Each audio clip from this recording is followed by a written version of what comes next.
शुक्लांबरधरं विष्णुं शशिवर्णं चतुर्भुजं प्रसन्नवदनं ध्यायेत् सर्वविघ्नोपशान्तये। सरस्वती नमस्तुभ्यं वरदे कामरूपिणी विद्यारम्भं करिष्यामि सिद्धिर्भवतु मे सदा। ओं सदाशिवसमारम्भां शङ्कराचार्यमध्यमाम् अस्मदाचार्यपर्यन्तां वन्दे गुरुपरम्पराम्। ओं श्रुतिस्मृतिपुराणानाम् आलयं करुणालयं नमामि भगवत्पादं शङ्करं लोकशङ्करं। शङ्करं शङ्कराचार्यं केशवं बादरायणं सूत्रभाष्यकृतौ वन्दे भगवन्तौ पुनः पुनः। ईश्वरो गुरुरात्मेति मूर्तिभेदविभागिने व्योमवद्व्याप्तदेहाय दक्षिणामूर्तये नमः।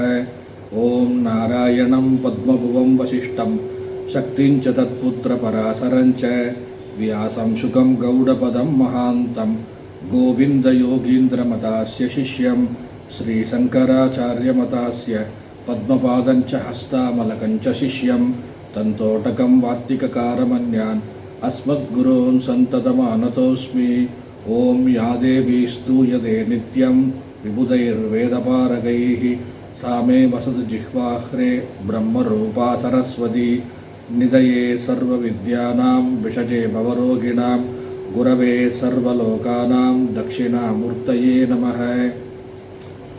பொன்னிலம் மாதராசை பொருந்தினர் பொருந்தாருள்ளம் தன்னிலந்தரத்தில் ஜீவ சாட்சி மாத்திரமாய் நிற்கும் எந்நிலங்களினும் மிக்க இழ்நிலம் அவற்றின் மேலாம் நன்னிலம் மறுவும் ஏக நாயகன் பதங்கள் போற்றி. கைவல்ய நவநீதம் சந்தேகம் தெளிதல் படலம். சென்ற வகுப்பு வரை நாம் 6 பாடல்களை பார்த்திருக்கின்றோம். 6வது பாடலில் ஆசிரியர் பிரமாணங்களை பற்றி சொல்லி பிரமாணங்களால் பிரம்மத்தை அறிய முடியாது என்று பொதுவான ஒரு கருத்தை வைத்திருந்தார். பிரமாணகத சம்சயம் அப்படிங்கிற அந்த அபிப்பிராயத்தை வைத்துக்கொண்டு, அந்த சித்தாந்தத்தை வைத்துக்கொண்டு பூர்வ படலத்தில் எழுந்த சந்தேகங்களை சிஷ்யன் என்ன பண்றான்? கேள்வி கேட்கின்றான். ஆகம பிரமாணத்தால் அறியென்றும் வாக்குக்கு எட்டாது ஏகமாம் பிரமம் என்றும் இதயத்தால் உணர்வாய் என்றும் சோகமாம் மனதிற்கு எட்டா சுயஞ்சோதி என்றும் சொன்னீர்கள். மோகமாம் 2 சங்கை முளைத்தன பறித்திடீரே. இதுதான் சிஷியனோட சந்தேகம். பொதுவாக எல்லா விதமான விஷயங்களிலும் சந்தேகங்கள் இருந்தாலும் ஒரு முக்கியமான அடிப்படையான கருத்துள்ள விஷயம் தத்துவார்த்த விஷயத்தில் இந்த மாதிரி சந்தேகம் வர்றது அப்படிங்கிறது கொஞ்சம் துர்லபமானது தான். எல்லாருக்கும் இந்த சந்தேகம் வந்துடாது. மிகவும் கூர்ந்து கவனித்தவர்களுக்கு, நிறைய விசாரம் செய்பவர்களுக்கு அப்படிங்கிறவங்களுக்கு தான் இந்த சந்தேகங்கள்லாம் வருவதற்கு வாய்ப்பு இருக்கின்றது. அத்தகைய தீவிர அதிகாரி அல்லது தலைமையான நல்ல பண்புள்ள சீடனாக இருக்கின்ற சத்துவகுணமுடைய சீடனாக இருக்கின்றவனுக்கு இந்த சந்தேகங்கள்லாம் வருவதற்கு சான்ஸ் இருக்கு. அதனால ஆகம பிரமாணம் அப்படின்னு சொல்லும் பொழுது நம்ம திருவாசகத்தில் பார்த்துருக்கோம். ஆகமம் ஆகி நின்று அன்னிப்பான் தாழ்வாழ்க அப்படின்னு சொல்லி ஒரு வரி வருது. இந்த ஆகமமாகவே ஆகியிருப்பவன் யாரு அப்படின்னா இறைவன் சிவபெருமான் எம்பிரான் அப்படின்னு சொல்லப்படுகின்றது. ஆகமம் ஆகி நின்று அன்னிப்பான் தாழ்வாழ்க. வேதமே தான் யார் அப்படின்னா இறைவன். வேத மூர்த்தி, வேத புருஷன், வேத பகவான் அப்படின்லாம் சொல்றோம். வேதத்தையே பகவானாக நாம் பாவித்தாலும் அந்த வேதத்தை தோற்றுவித்தவர் யாரு அப்படின்னு பார்த்தீங்கன்னா ஈஸ்வரன். அதனால ஆகம பிரமாணத்தால் அவரே தோற்றுவித்த அந்த சொற்களால் பிரம்மத்தை அறிய முடியாது அப்படின்னு சொல்றீங்களே. அப்புறம் மற்றொரு இடத்துல என்ன பண்றீங்க அப்படின்னா வாக்குக்கு எட்டாது அப்படின்னு சொல்றீங்க. தாய்மானவர் பாடல்ல தாய்மானவர் குறிப்பிடுகின்றார். வாக்குமனம் அணுகாத பூரண பொருள் அப்படிங்கிறது. இப்போ ஆச்சாரியர்கள், ரிஷிகள், முனிவர்கள்லாம் என்ன பண்ணியிருக்காங்க? இந்த பிரம்மத்தை, இந்த வஸ்துவை பிரமாணங்களால், சப்த பிரமாணம் என்கின்ற வேத வாக்கியங்களால் அறிய முடியும் என்றும் ஒரு இடத்துல சொல்லியிருக்காங்க.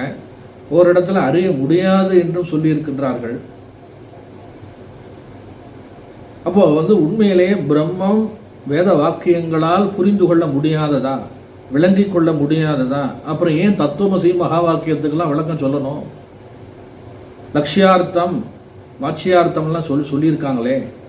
லக்ஷணாவிருத்தியில் ஜகாஜக லட்சணத்தின் மூலம் பாகத்தியாக லட்சணையின் மூலம் புரிந்து கொள்ளலாம் அப்படின்னு சொன்னாங்களே. அப்படிங்கிற இந்த சந்தேகங்கள்லாம் ஒன்று கூடி வரும் பொழுது பாடல்களிலும் பார்க்கிறோம் இல்லையா? ஆகமம் ஆகினின்று அன்னிப்பான் தாழ்வாழ்க, ஏகன் அநேகன் இறைவனடி வாழ்க. அதையும் சொல்றார். ஏகன் அநேகன் இறைவனடி வாழ்க, வேகம் கெடுத்தாண்ட வெந்த நடி வெல்க. இந்த இடத்துல என்ன வருது அப்படின்னா, ஏகமாம் பிரமம் என்றும் இதயத்தால் உணர்வாய் என்றும். ஏகமாம் பிரமம் என்றும் அப்படின்னு சொன்ன அதே திருவாசகத்தில் என்ன வருது அப்படின்னா, ஏகன் அநேகன் இறைவனடி போற்றி அப்படின்னு வந்தாச்சு. ஏகனாகவும் அநேகமாகவும் ஒன்றாகவும் பலவாகவும் இருக்கின்றார் அப்படின்னு சொல்லப்பட்டிருக்கே.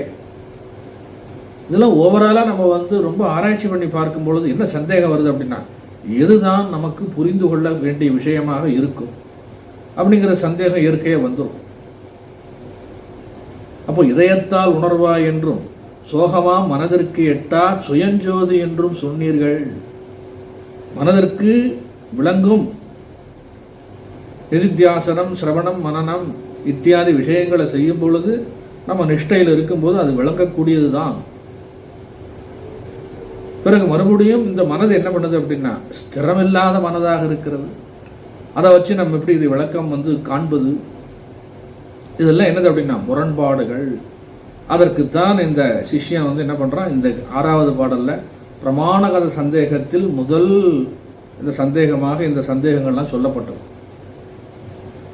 ஆசிரியர் அதற்கு 7வது பாடலில் விளக்கம் கொடுக்கின்றார். 7வது பாடலை வாசிக்கிறார். மற்றை முப்பிரமாணத்தால்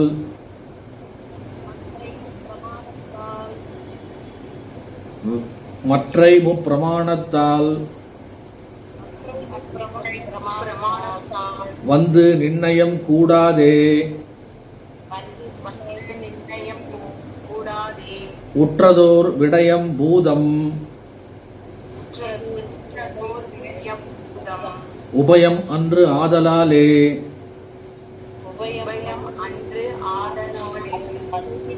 குற்றமாம் குணம் விசேடம்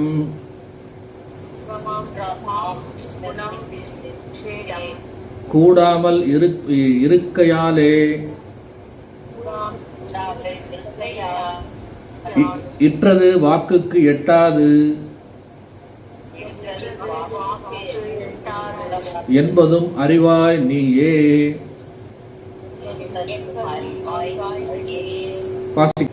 பிரத்யக்ஷம், அனுமானம், உவமானம் என்னும் 3 பிரமாணங்களாலும் பிரம்மம் அறியப்படுவது அன்றாம். ஏனெனில் பிரம்மமானது ஸ்ரோத்ராதி இந்திரியங்களால் பிரத்யக்ஷமாய் அறியப்படுகின்ற சப்தாதி விஷயங்களுள் ஒன்றன்று, அனுமானத்தால் அறியப்படுகின்ற பஞ்சபூதங்களுள் ஒன்றன்று. இந்த 2ம் அல்லாததால் உவமானத்தாலும் அறியப்படுவது இவ்வாறு குற்றமாகிய குண விசேடங்களோடு சம்பந்தப்படாமல் இருப்பதால் இந்த பிரம்மம் சப்த பிரமாணமான ஸ்ருதிக்கு விஷயமாகாது என்பதையும் நீ அறிவாய். அப்போ இந்த முதல் கேள்வி வாக்குக்கு எட்டுமா எட்டாதா, அடுத்தது மனதிற்கு எட்டுமா எட்டாதா அப்படிங்கிறது 2 கேள்வியில வாக்கிற்கு விளங்குமா விளங்காதா, சொற்களுக்கு விளங்குமா விளங்காதாங்கிறது இப்ப ஆராய்ச்சிக்கு எடுத்துக்கிறோம். இப்போ பிரமாணம் அப்படின்னு சொல்லும் பொழுது சென்ற வகுப்புல நான் சொன்னேன், பிரமாணங்கள் எத்தனை இருக்கின்றது அப்படின்னா 6 பிரமாணங்கள் பொதுவாக இதுவரை என்ன பண்ணப்பட்டிருக்கு, பிரபல்யமாக சொல்லப்பட்டிருக்கு. அந்த 6 பிரமாணங்களில் மிகவும் முக்கியமாக இருப்பது முதல் 4 பிரமாணங்கள். பிரத்யக்ஷம், அனுமானம், உபமானம், சப்தம் அப்படின்னு சொல்லப்படுகிறது. பிரத்யக்ஷ பிரமாணம், உபமான பிரமாணம், அனுமான பிரமாணம், சப்த பிரமாணம். அதுக்கப்புறம் இன்னும் 2 இருக்கு, அது பிறகு பார்ப்போம். அனுபலப்தி பிரமாணம், அர்த்தாபத்தி பிரமாணம். அதுக்கப்புறம் இன்னும் 2 இருக்கு. 6 பிரமாணத்துக்கு அப்புறம் 7, 8 பௌராணிகர்களால் சொல்லப்படுகின்ற பிரமாணம். அதை பின்னாடி நம்ம பார்ப்போம். இப்போ இந்த பாடலில் குறிப்பிட்டிருக்கிறது முக்கியமாக சொல்லப்படுவதாக இருக்கின்ற பிரத்யக்ஷம், அனுமானம், உபமானம் ஆகிய 3 பிரமாணத்தால் பிரம்மம் நிச்சயமாக புரிந்து கொள்ள முடியாதது, விளங்கிக் கொள்ள முடியாதது, விஷயமாகாது, வஸ்து நிச்சயம் செய்ய முடியாது.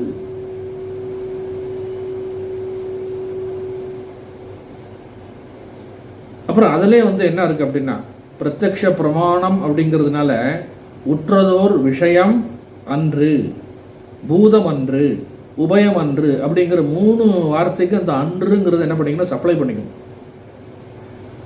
உற்றதோர் விஷயம், விஷயம் அப்படின்னா காரணகாரிய விஷயமாக பிரம்மம் இல்லை, ஒன்றிலிருந்து ஒன்று தோன்றி இருக்கின்றது.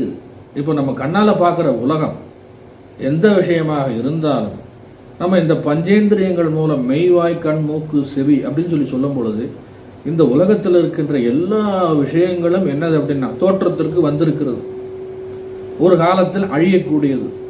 அதனால அதுங்களுக்கு என்ன இருக்கு அப்படின்னா காரணகாரிய சம்பந்தம் இருக்கின்றது, ஒன்றிலிருந்து ஒன்று தோன்றியது. இப்போ பஞ்சபூதங்களை எடுத்துக்கிட்டோம் அப்படின்னா ஆகாசாத் வாயு, வாயுர் அக்னி, அக்னேர் ஆபக, ஆபக பிருத்திவி. அப்போ ஒன்று தோன்றுவதற்கு இன்னொன்று காரணமாக இருக்கின்றது, காரணத்திலிருந்து காரியம் வந்தது. அப்படி இந்த பிரம்மம் இருக்கின்றதா? இதுவரை நாம் படித்ததில்ல. பிரம்மத்தோட லட்சணம் என்ன அப்படின்னா அது புராதனக, அது ஆதியும் கிடையாது, அந்தமும் கிடையாது, முடிவும் கிடையாது, முதலும் கிடையாது, நடுவும் கிடையாது. அப்படிங்கிறத நிறைய நம்ம எல்லாம் பார்த்துருக்கோம், படிச்சிருக்கோம். அப்போ இந்த 3 விஷயங்கள், அதாவது உற்றதோர் விஷயம் அப்படின்னு சொன்ன காரணகாரிய சம்பந்தம் என்னது, கிடையவே கிடையாது. ஒன்றிலிருந்து ஒன்று தோன்றியது அப்படின்னா பிரம்மம் இன்னொன்றிலிருந்து இன்னொன்று தோன்றியதாக இருக்கின்றதா? பிரம்மத்திலிருந்து தோன்றியதாக இருக்கின்றது. பிரம்மமே தோன்றியதாக இருக்கின்றதா? காரணத்திற்கே காரணம் இருக்கா அப்படின்னா கிடையாது. அதனால என்ன அப்படின்னா இந்த பிரத்யக்ஷ பிரமாணத்தினால அது என்ன பண்ண முடியாது, அறிய முடியாது. ஏன்னா கண்ணால பார்க்குறோம், நம்ம இந்த உலகத்தை என்ன பண்றோம், கண்ணால பார்க்குறோம். இந்த உலகத்தில் இருக்கின்ற எல்லா விஷயங்களையும் இந்த 5 புலன்களினால்தான் நம்ம என்ன பண்றோம், கிரகணம் செய்கின்றோம். திருக்குறள்ல திருவள்ளுவர் சொல்லியிருக்காரு இல்லையா, சுவை ஒளி ஊறு ஓசை நாற்றம் வகை தெரிவான் கட்டே உலகு, 5 வகை தெரிவான் கட்டே உலகு.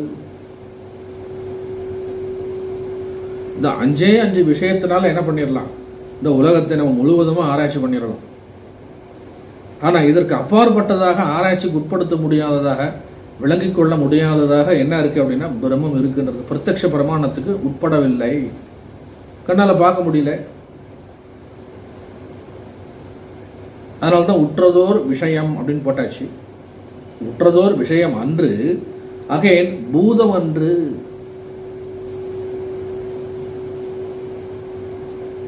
பூதம் அப்படின்னா அவயவங்கள் கிடையாது, there is no limbs. அதிலிருந்து இல்லை, அதற்கே என்ன இருக்கு அப்படின்னா அவயவங்கள். அது எதிலிருந்து தோன்றியது அப்படின்னு சொல்லி இல்லைனாலும் பரவாயில்ல. இப்போ நமக்கு என்ன இருக்கு, அவயவம் இருக்கு, அங்கம் இருக்கு, அங்கி இருக்கு, பார்ட்ஸ் இருக்கு, ஸ்பேர் பார்ட்ஸ்லாம் நமக்கு இருக்கு. அந்த மாதிரி பிரம்மம் அதுக்கு ஏதாவது அவயவங்கள் இருக்கின்றதா? அது நிரவயவம் அப்படின்னு சொல்லப்படுகின்றது. காரணகாரியம் இல்லாட்டினா போது, அது நிர் அவயவம். ஏன் அனுமான பிரமாணம் எப்படி சொல்லுது அப்படின்னா இது போல இது இருக்குமா அப்படின்னு சொல்லி, அதுதான் அனுமானம், கெஸ். ஒரு எக்ஸாம்பிளை வச்சுக்கிட்டு அதை வச்சு அதை புரிஞ்சுக்கலாமா, நான் பிரம்மத்தை இப்படி பார்த்தேன் அல்லது உணர்ந்தேன் அல்லது கேட்டேன் அப்படின்னு சொல்லி பிரத்யக்ஷ பிரமாணத்துக்கு உட்பட்டு அந்த பிரத்யக்ஷ பிரமாணத்தினால அதே மாதிரிதான் பிரம்மம் அப்படின்னு சொல்லி அனுமானம் பண்ண முடியுமா அப்படின்னா அதுவும் முடியாது. ஏன் அப்படின்னா ஜாதி இல்லை, குணம் இல்லை, கிரியா இல்லை, சம்பந்தம் இல்லை. இந்த 4 விஷயம்தான் இந்த உலகத்துல எல்லாவற்றையும் நம்ம என்ன பண்ணிடலாம், கண்டுபிடிச்சு நம்ம வந்து நம்முடைய அறிவுக்கு நம்முடைய புத்திக்கு எட்டுமாறு செய்து விடலாம். ஜாதி குண கிரியா சம்பந்தம். அவயவமும் அன்று பூதம் அன்று அப்படின்னா அவயவமும் அன்று நிரவயவம். அடுத்தது மூன்றாவதுன்னா உபயம்.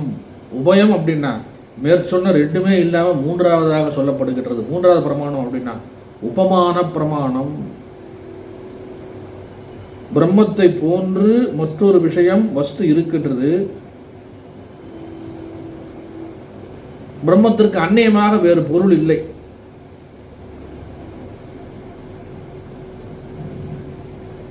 இந்த அனுமானம் சொல்றது எப்படி சொல்றது? ரெண்டாவது பிரமாணம் வந்து பாத்தீங்கன்னா பூதம் இல்லைன்னு சொல்லி சொல்லணும். இது இருக்கிறதுனால அது வந்தது, அதுதான் அனுமானம். இது இல்லைன்னா அது வந்திருக்காது அப்படின்னு சொல்லி சொல்றது. அந்த மாதிரியும் பிரம்மத்தை என்ன பண்ண முடியாது, கற்பனை கூட பண்ணி பார்க்க முடியாது. அதுதான் அனுமான பிரமாணம். அதுதான் வந்து பாத்தீங்கன்னா ரெண்டாவது பூதம் அன்று. உபயம் அன்று அப்படின்னா பிரம்மத்தை போன்று மற்றொரு விஷயம் அல்லது வஸ்து இருக்கின்றது, அதனோடும் என்ன பண்ண முடியாது, இதை நான் பிரம்மத்தை ஒப்பிடுகின்றேன் அப்படின்னு சொல்லி சொல்லும் பொழுது அதுவும் கிடையாது. பிரம்மத்திற்கு அந்நியமாக அதை போன்று வேறு பொருள் இல்லை. ஜாதி, அப்புறம் குணம், கிரியா அப்படின்னு சொல்லி சொன்ன அந்த ஆள் வந்து 10 பேர் நிக்கிறான், அதுல வந்து தலையை சொரிஞ்சுக்கிட்டு இருக்காருல்ல, அவர் தான் வந்து பிரம்மம், அவர் தான் கந்தசாமி அப்படின்னு சொல்லி சொன்னா, அந்த மாதிரி பிரம்மத்தை கிரியாவோடு சம்பந்தப்பட்டிருக்கிறதா அப்படின்னா அதுலயும் சம்பந்தப்படலை. இப்படிலாம் ஆராய்ச்சி பண்ணி பெரியவங்க என்ன பண்ணியிருக்காங்க அப்படின்னா, இந்த பிரம்மம் என்ன பண்ண முடியாது அப்படின்னா பிரமாணங்களால் அது என்ன பண்ணாது, சம்பவிக்காது அப்படின்னு சொல்லி கன்க்ளூஷன் முடிச்சாச்சு. தாய்மானவரும் பாடியிருக்காரு, பாராதி பூதம் நீ அல்லை உன்னை பாரிந்திரியம் கரணம் நீ அல்லை ஆராய் உணர்வு நீ என்றான் ஐயன் அன்பாய் உரைத்த சொல் ஆனந்தம் தோழி. கீதையிலும் சொல்லியிருக்கு, அவ்யக்தோயம் அச்சிந்தியோயம் அவிகாரியோ அயம் உச்சியதே.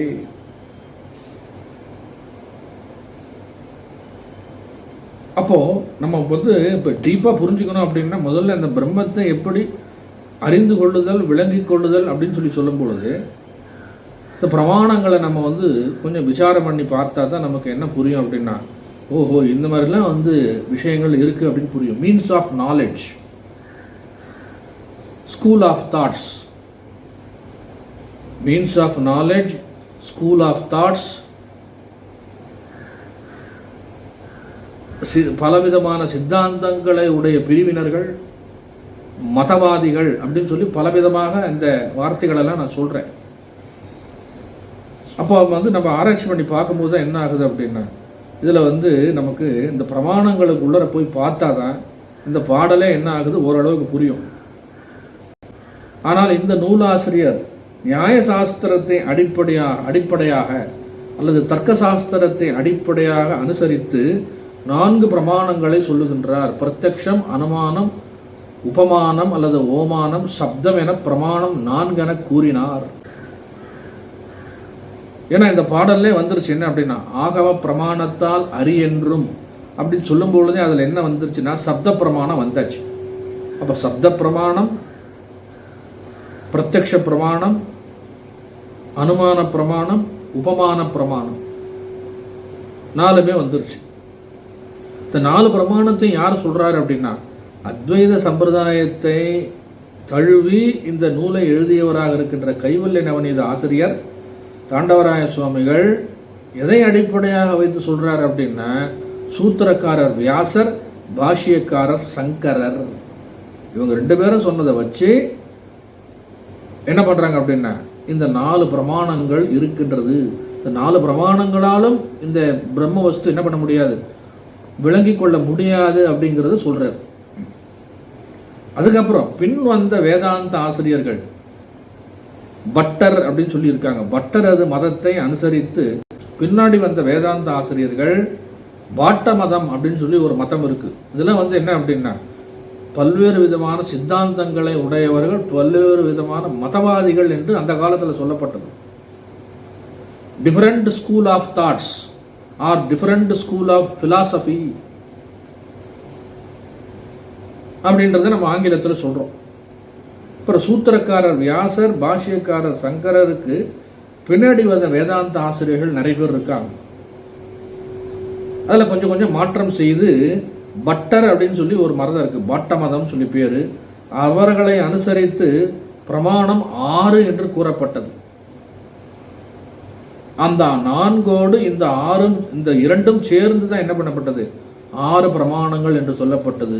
அது 5ஆவதாக சொல்லப்படுவது அர்த்தாபத்தி பிரமாணம், 6ஆவதாக சொல்லப்படுவது அனுபலப்தி பிரமாணம் என்று பிரமாணம் 6 என்று சொல்லப்படுகிறது. பொதுவாக இந்த வேதாந்த இலக்கியங்களை எப்படி புரிஞ்சுக்கிறோம் அப்படின்னா, இந்த பிரமாணங்களை வைத்துத்தான் நம்ம புரிஞ்சுக்கணும். இதுல ஏதாவது ஒன்று சூட் ஆகுதான்னு பார்ப்போம். அதனால ஃபர்ஸ்ட் நான் என்ன பண்ண போறேன் அப்படின்னா, இந்த பிரத்யக்ஷ பிரமாணம் என்ன அப்படிங்கிறது சொல்ல போறேன். ஒவ்வொரு பிரமாணமா சொல்லிட்டு, இந்த பிரமாணத்தின் மூலம் பிரம்மத்தை நம்ம என்ன பண்ண முடியாது, விளங்கிக் கொள்ள முடியாது, கிரகித்துக் கொள்ள முடியாது. இப்போ இந்த கண்ணு இருக்கு. கண்ணு வந்து பாத்தீங்கன்னா ஒரு விஷயத்தை பார்க்குது, ஒரு நிறத்தை பார்க்கிறது. அந்த நிறத்தை பார்த்த உடனே எனக்கு அந்த நிறம் என்ன அப்படிங்கிறது எனக்கு தெரிஞ்சிருது. என்னுடைய மனசுக்கும் அது என்ன ஆகுது, வந்துருது. அப்போ இந்த கண்ணும் மனதும் சேர்ந்து எனக்கு ஒரு நாலேஜ், அந்த அறிவை கொடுத்துருக்குறது. அந்த கலர் அல்லது நிறம் எனக்கு தெரிந்தாலும் இந்த கண்ணு இல்லைன்னா எனக்கு அந்த நிறம் என்னங்கிறது எனக்கு தெரியாது. அதனால இந்த கண்ணு என்ன அப்படின்னா அறிவை தருகின்ற கருவி. அறிவை தருகின்ற கருவி அப்படிங்கிறது நாலேஜை தருகின்ற கருவின்னு சொல்லி தமிழ்ல சொன்னாலுமே, பொதுவாக இந்த மாதிரி வேதாந்த விஷயங்களை படிக்கும்போது இந்த கண்ணு தான் என்னது அப்படின்னா பிரமாணம் என்று சொல்லப்படுகிறது.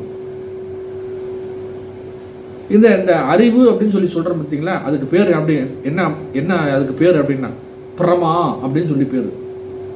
பிரமா அப்படின்னு சொல்லி சொன்னா என்ன அர்த்தம் அப்படின்னா, நாம பெறுகின்ற ஒரு விஷயம், அதை பற்றிய விஷயம். இந்த பிரமாணம் அப்படிங்கிறதுக்கு ஏன் பிரமாணம் பேர் வந்தது அப்படின்னா, பிரமையின் கரணம் பிரமாணமா. கரணம் அப்படின்னா இன்ஸ்ட்ருமெண்ட். அல்லது பிரமா அப்படின்னு சொல்லி சொன்னா பிரமாணத்தால் உண்டாகின்ற ஞானம். இந்த கருவியினால கண்ணினால் உண்டாகின்ற ஞானம் தான் என்னது அப்படின்னா கருவிதான் பிரமாணம். கருவியினால் பெறுகின்ற அறிவு வந்து ஞானம். அதாவது இப்போ கண் இருக்கு, நிறத்தை பார்க்குறோம். இந்த நிறம் வந்து சிகப்பு நிறம் அப்படின்னு சொல்லி நமக்கு ஞானம் வருது. அந்த ஞானத்தை பெறுவதற்கு எது கருவியாக இருக்கிறதோ அது என்னது அப்படின்னா கண்ணு. இந்த கண்ணுக்கு தான் பிரமாணம் பேரு. அதனால வருகின்ற அறிவுக்கு என்ன பேரு அப்படின்னா ஞானம் அப்படின்னு சொல்லி பேரு.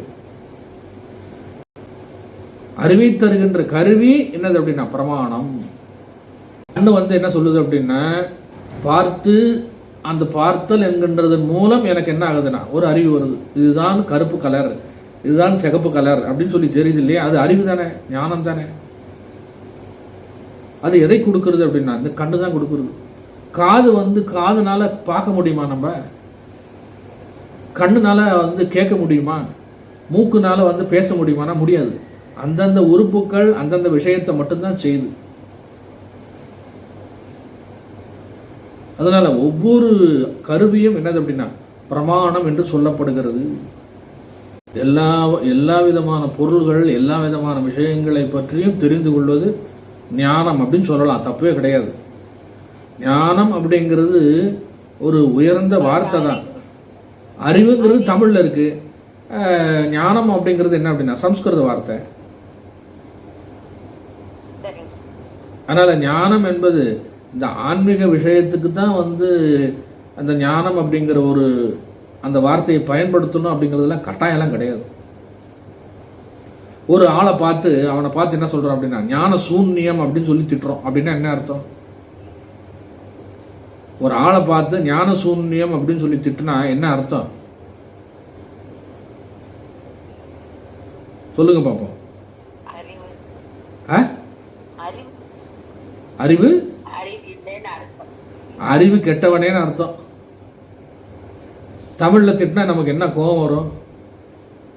என்ன என்னை பார்த்து அறிவு இல்லைன்னு சொல்லி சொல்றோம் அப்படின்னு சொல்லி சொல்றோம் இல்லையா? சமஸ்கிருதத்தில் சொல்லும் போது புரியாத மாதிரி இருக்கும். அதே தமிழ் வார்த்தை தான் சொல்றோம். ஏன் ஞான சூன்யம் உன்னையத்தான் சொல்றது புரியுதா அப்படின்னு சொல்லி சொன்னோம்னா என்ன அர்த்தம் அப்படின்னா அவன் விளங்கிக்கலன்னு அர்த்தம். சூன்யம் அப்படின்னா ஒண்ணும் இல்லை, ஞான சூன்யம் அப்படின்னு சொல்லி சொன்ன அவனுக்கு அறிவே இல்லைன்னு அர்த்தம்.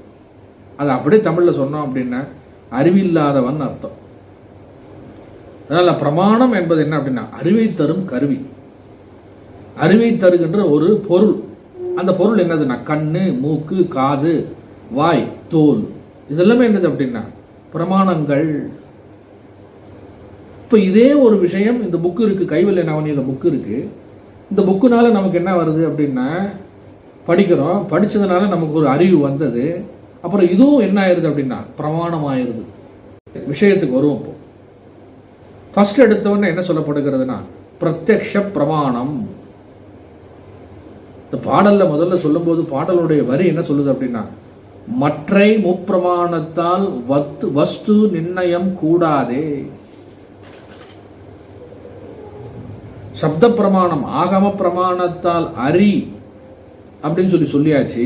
அதுக்கப்புறம் இந்த பாடல் என்ன சொல்றாருன்னா மற்றை முப்பிரமாணத்தால் வஸ்து நிர்ணயம் கூடாதே அப்படிங்கிற. மற்றை முப்பிரமாணம் அப்படின்னு சொல்லி சொன்ன என்னது அப்படின்னா முதல் எடுத்தவொடனே பிரத்யக்ஷ பிரமாணம். பிரத்யக்ஷம் அப்படின்னு சொல்லி சொன்ன நேரடியாக டைரக்ட் நாலேஜ், நேரடியான அறிவு நமக்கு கிடைக்கிறது. எதனால அப்படின்னா கண்ணால் பார்க்கின்றோம், காதால் கேட்கின்றோம், மூக்கால் முகர்கின்றோம், வாயால் சுவைக்கின்றோம், அப்புறம் தோலால் என்ன பண்றோம் உணர்கின்றோம். Sense organs. பிரமாணங்கள் அப்படின்னு சொல்லி சொன்ன தமிழ்ல ஆங்கிலத்தில் என்ன சொல்லப்படுகிறதுனா சென்ஸ் ஆர்கன்ஸ். அப்போ கண்ணால நம்ம என்ன பார்க்கறோம் அப்படின்னா காட்சி அல்லது நிறம். ஒரு சினிமா பார்க்குறோம், ஒரு மரத்தை பார்க்குறோம், ஒரு நதியை பார்க்குறோம், ஒரு கடலை பார்க்குறோம், ஒரு கலரை பார்க்குறோம். இதெல்லாம் கண்ணால பார்க்குறோம். அப்புறம் காதால சில விஷயங்களை கேட்குறோம். காதால சில விஷயங்களை கேட்டு நம்ம என்ன பண்றோம் அப்படின்னா அதை மனதில் வாங்கி கொண்டு அதன் மூலம் நமக்கு என்ன வருது அப்படின்னா அறிவு வருகிறது. அதே போல மூக்கால் முகர்ந்தினாலும் நமக்கு என்ன வருதுன்னா ஒரு அறிவு வருது. இதுக்கெல்லாம் ஒவ்வொன்றுத்துக்கும் ஒரு உதாரணம் சொன்னாதான் புரியும். இப்போ பார்க்கறதுக்கெல்லாம் நம்ம பிரத்யட்சமா கண்ணால பார்த்துட்டோம், தெரிஞ்சு போச்சு. நமக்கு இதுதான் இந்த விஷயம்தான் இதுதான் எனக்குன்றது தெரியும். இப்போ காதால நம்ம ஒரு பாட்டு கேட்குறோம். அந்த பாடல் பார்த்தீங்கன்னா யாரோ ஒருத்தர் பாடியிருக்காங்க. அந்த பாடல் முழுமையாக இல்லாமல் அந்த இன்ஸ்ட்ருமெண்ட்ல வாசிக்கிற மாதிரி அந்த ராகத்தை மட்டும் என்ன பண்றாங்க அப்படின்னா இன்ஸ்ட்ருமெண்ட்ல வாசிச்சு அதை ஒளிபரப்புறாங்க. நாம என்ன பண்றோம் அப்படின்னா இந்த இன்ஸ்ட்ருமெண்டேஷன், அந்த பாடலை இன்ஸ்ட்ருமெண்ட் மூலியமா வாசிச்சாலுமே நமக்கு எந்த ஞாபகம் வருது அப்படின்னா உண்மையாகவே அந்த பாடல் ஞாபகம் வருது. அந்த இன்ஸ்ட்ருமெண்டேஷனுக்கு என்ன பாடல் பாடியிருக்காங்களோ அந்த பாடல் நமக்கு ஞாபகம் வருது. அப்ப காதால கேட்கும் போது நமக்கு என்ன அப்படின்னா அது மனதில் படிந்து அந்த பாடலோட ராகம், அந்த பாடலோட வயலின் இசை தான் இது. அப்போ என்னதான் நமக்கு பாடல் வரிகள் தெரியவில்லை என்றாலும் அந்த பாடல் வரிகளுடைய மெட்டு என்ன இருக்கு அப்படின்னா பதிவாயிருக்கு. அதே மாதிரிதான் இதுவும் இருக்கு. அதனால அது எதனால நமக்கு அந்த அறிவு கிடைச்சதுன்னா சப்தத்தினால், காதுல கேட்கறதுனால. ஸ்ரோத்ராதி அப்படின்னு சொல்றது அது ஒரு பிரமாணம். அப்புறம் மூக்கால முகர்றது. எங்கேயோ ஒரு இடத்துல என்ன பண்றான் அப்படின்னா ரசம் வைக்கிறாங்க, வடை செய்யறாங்க அப்படின்னா அந்த வாசனை நமக்கு மூக்குல வந்த உடனே இன்ன பொருள் தயார் செய்கிறார்கள் அப்படிங்கிறது நமக்கு தெரிஞ்சு போகுது. அதனாலே நமக்கு என்ன ஆகுதுன்னா அறிவு வருது. இந்த மூக்கு சுவாசம் இருக்கே, ஊதுவத்தி வாசனை, மற்ற துர்நாற்றங்கள், ஏதோ ஒண்ணு இந்த மூக்குக்குள்ள அந்த வாசனை போன உடனே இந்த வாசனையின் மூலம் என்ன ஆகுது அப்படின்னா ஒரு அறிவு நமக்கு கிடைக்கின்றது, ஒரு ஞானம் நமக்கு கிடைக்கின்றது. அப்புறம் அந்த மூக்கோட விஷயமும் என்னது அப்படின்னா பிரமாணம் என்று சொல்லப்படுகிறது. அப்புறம் ஸ்பரிசம், உஷ்ண காற்று, குளிர்காற்று, வேற ஏதாவது கிள்றாங்க, வேற ஏதாவது ஒரு ஜந்து, பூச்சி நம்ம உடல் மேல ஊறுது அப்படின்னா உடனே நமக்கு என்ன ஆகுதுன்னா உணர்ச்சி வருது. தொடு உணர்ச்சியின் மூலமும் நம்மளால என்ன பண்ண முடியும் அப்படின்னா இந்த ஞானத்தை, அறிவை என்ன பண்றோம், பெறுகின்றோம். அப்ப சப்த, ஸ்பர்ச, ரூப.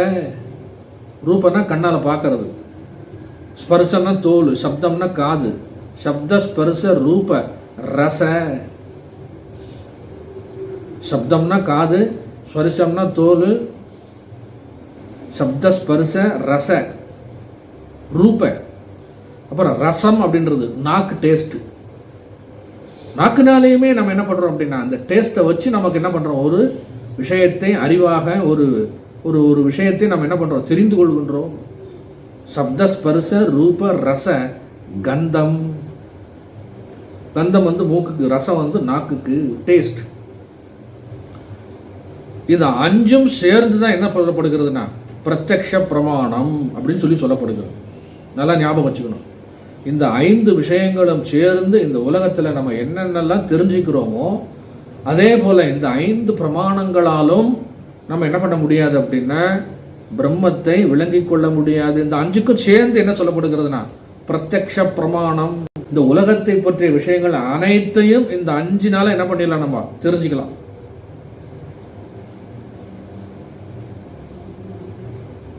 சார்வாக்கர்கள் அப்படின்னு சொல்லி ஒரு மதத்தினருக்கு இருக்கிற அவங்க என்ன பண்றாங்க அப்படின்னா பிரத்யக்ஷ பிரமாணம் ஒன்றையே ஏற்றுக்கொள்கிறார்கள், மற்ற பிரமாணங்களை தள்ளுபடி செய்து விடுகிறார்கள். இந்த பிரத்யக்ஷ பிரமாணத்தினால் இந்த 5 இந்திரிய விஷயங்களினால் பிரம்மம் அறியப்படவில்லை என்றால் பிரம்மமே கிடையாது அப்படின்னு சொல்லி அவங்க முடிவு பண்ணிடுறாங்க. வேதத்தை ஏற்றுக்கொள்வதில்லை. அவர்கள் யாரு அப்படின்னா சார்வாக்கர்கள். நான் சொன்னேன் இல்லையா, different school of thoughts people இருக்கிறாங்க அப்படின்னு. சார்வாக்கர் அப்படிங்கிறவங்க இந்த குரூப். அவர்கள் பிரத்யக்ஷ பிரமாணம் ஒன்றை மட்டும் ஏற்றுக்கொள்கிறார்கள், மற்ற பிரமாணங்களுக்கு அவர்கள் செல்வதில்லை. அதனால அவங்களுக்கு என்ன கிடையாது அப்படின்னா ஆத்மா ஏற்றுக்கொள்ளப்படுவதில்லை. ஏன்னா கண்ணால பார்க்க முடியாதது ஏற்றுக்கொள்ள முடியாது, காதால கேட்க முடியாதது ஏற்றுக்கொள்ள முடியாது, மூக்கால முகரதை ஏற்றுக்கொள்ள முடியாது, நாக்கால சுவைக்காததை ஏற்றுக்கொள்ள முடியாது, தோல் உணர்ச்சியினால் எனக்கு தெரிஞ்சா அதை நான் ஏற்றுக்குவேன், அப்படி இல்லைன்னா அதையும் தள்ளுபடி பண்ணிடுறேன் அப்படிங்கிற அந்த நிலையோடு இருப்பவர்கள் யார் அப்படின்னா சார்வாக்கர்கள். ஆங்கிலத்தில் சொல்லும் போது இந்த பிரத்யக்ஷ பிரமாணத்துக்கு என்ன சொல்லப்படுகிறதுனா டைரக்ட் பர்செப்ஷன், டைரக்ட் நாலேஜ். அப்புறம் அவங்க எப்படி பண்ணிக்கிறாங்க, இந்த உயிர் இருக்குல்ல, இந்த உயிரை அவர்கள் எப்படி ஏற்றுக்கொள்கிறார்கள், உடலினுள் உயிர் இருக்கின்றது அப்படிங்கிறது எப்படி ஏத்துக்கிறாங்க அவங்க அப்படின்னு சொல்லி பார்க்கும் பொழுது அதுக்கு ஒரு உதாரணம் சொல்றேன். வெற்றிலை, சுண்ணாம்பு, பாக்கு 3 இருக்கு. இந்த 3த்தையும் நம்ம வாயில போட்டு நம்ம சுவைச்சோம்னா என்ன கலர் வருது அப்படின்னா சிகப்பு கலர் வருது. வெற்றிலை பச்சை கலர், சுண்ணாம்பு வெள்ளை கலர், பாக்கு பிரவுன் கலர். இது 3த்தையும் போட்டு சாப்பிடும்போது என்ன வருதுன்னா சிகப்பு கலர் வருது. அதே போல இவன் என்ன சொல்றான் அப்படின்னா சார்வாக்கர், பஞ்சபூதங்களால் ஆனது இந்த உடல். பஞ்சபூதங்கள் தனித்தனியா இருக்கும்போது இந்த உடலுக்குள் உயிர் வருவதில்லை. பஞ்சபூதங்கள் ஒன்று சேர்ந்து பஞ்சீகரணமாகி இந்த உடல் வடிவத்தில் வரும்பொழுது என்ன ஆகுதுன்னா இதில் உயிர் வருகின்றது. அவ்வளவுதானே ஒழிய ஆத்மாலாம் கிடையாது. ஆனா அத்வைத மதம் என்ன சொல்லுதுன்னா இந்த உடலுக்குள்ளரே என்ன இருக்கு அப்படின்னா இது தேகம், தேகி என்று ஒருவன் இருக்கின்றான், அவன்தான் உயிர், அவன்தான் சாட்சியாக இருக்கின்றான் அப்படின்னு சொல்லி அவன் என்ன பண்றான், ஏத்துக்கிறான் அத்வைதி. ஆனா இவன் என்ன பண்றான் அப்படின்னா சார்வாக்கர் ஏற்றுக்கொள்வதில்லை. சரி, நமக்கு விஷயம் என்ன அப்படின்னா பிரத்யக்ஷ பிரமாணத்தினால் பிரம்மத்தை விளங்கிக் கொள்ள முடியுமா அப்படின்னா முடியாது அப்படிங்கிறாரு ஆசிரியர். அதுதான் மற்றை இந்த பாடல் ஆரம்பிக்கும் போது என்ன சொல்லுதுன்னா மற்றை முப்பிரமாணத்தால் வஸ்து நிர்ணயம் கூடாதே. மற்றை முப்பிரமாணத்தில் முதல் பிரமாணம் என்னது அப்படின்னா பிரத்யக்ஷ பிரமாணம். அப்ப இந்த 5 பிரமாணங்களும் 5 விஷயங்களும் சப்த ஸ்பர்ச ரூப ரச கந்த பிளஸ் மனது, இதெல்லாம் சேர்ந்து தான் என்னது அப்படின்னா பிரத்யக்ஷ பிரமாணம். இந்த பிரத்யக்ஷ பிரமாணத்தினால் பிரம்மத்தை என்ன பண்ண முடியாது, உணர முடியாது, விளங்கி கொள்ள முடியாது அப்படிங்கிறது ஃபர்ஸ்ட் சித்தாந்தம். ரெண்டாவது பிரமாணம் என்ன அப்படின்னா, அது யாரு அந்த பிலாசபி, அந்த ஸ்கூல் ஆஃப் தாட் யாரு, அந்த பீப்புள் யாரு அப்படின்னா சொல்றாங்க, கணாத சுகதர்கள் அதனோடு அனுமான பிரமாணத்தையும் சேர்த்து கொள்கிறார்கள். இந்த கணாதர்கள் சுகதர்கள் அப்படிங்கிறது இருக்கட்டும், நம்ம பேசுறது இப்போ அத்வைதிகளை பத்தி தான் பேசிக்கிட்டு இருக்கோம். அத்வைத சித்தாந்தம் தான் நம்ம பேசிக்கிட்டு இருக்கோம். இந்த இரண்டாவது பிரமாணமாக இருக்கின்ற அனுமான பிரமாணம் என்ன அப்படின்னா இன்ஃபரன்ஸ் என்று சொல்லப்படுகிறது. ஒன்றை வைத்து இன்னொன்றை நம்ம என்ன பண்றது, முடிவு பண்ணுவது.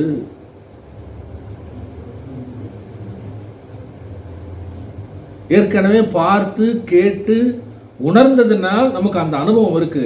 அந்த அனுபவத்தை நம்ம இன்னொரு தடவை பார்க்கிறோம் கேட்கிறோம் அப்படின்னா அதே தான் இது அப்படின்னு சொல்லி நம்ம சொல்லலாம். அதுக்கு பேர் தான் என்னது, அனுமானம்.